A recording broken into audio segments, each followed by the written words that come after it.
Off, locate the engine oil dipstick. It's usually yellow or has some bright colored handle. You want to use a clean rag to wipe off the dipstick and put it back in. Now you can pull it back out. Check the level of the oil. This oil is also very clean. Another thing to check is the transmission fluid. It usually has a lock on the dipstick. Once again, use your clean rag, pull it out. Once it's clean, then you can stick it back in to test the fluid level. You want to do this on level ground.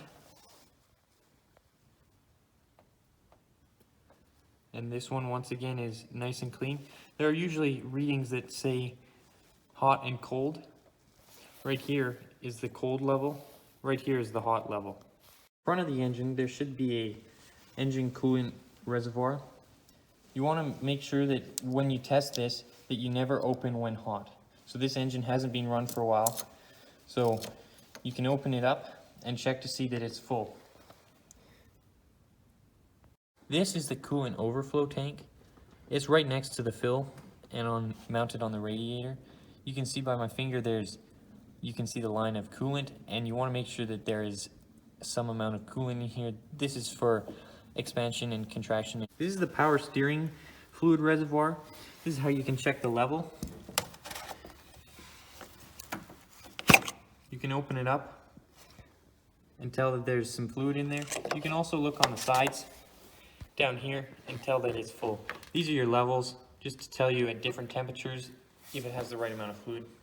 At the back right of the engine, when you're looking at it, you'll find the brake fluid cylinder. So up top you have a filler cap that just pops on and off. For this one, there's a maximum line here, and down at the bottom there's a minimum fill line. When you give this one a little wiggle, you can see that it's full right to about the top here.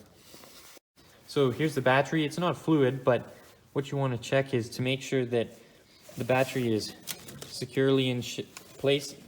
It's okay if it wiggles a little bit, but you don't want it flying out of your car driving down the highway. You also want to make sure that the cables are tight. Often there's a cover on the positive cable. You want to make sure there's no green corrosion or anything of that sort either. This is a very poor example of a battery. You can wiggle it, which is very unsafe.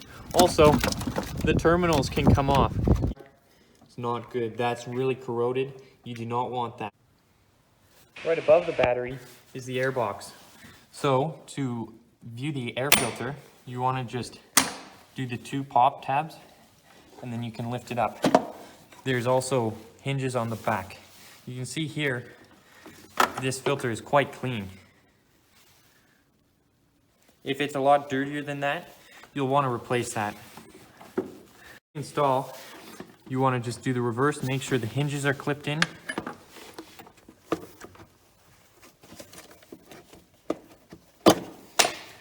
Once that's secure, then you can put the tabs back. That's it. So that's how you go over the engine bay of a vehicle before you buy it. This one was for a 2004 Toyota Corolla.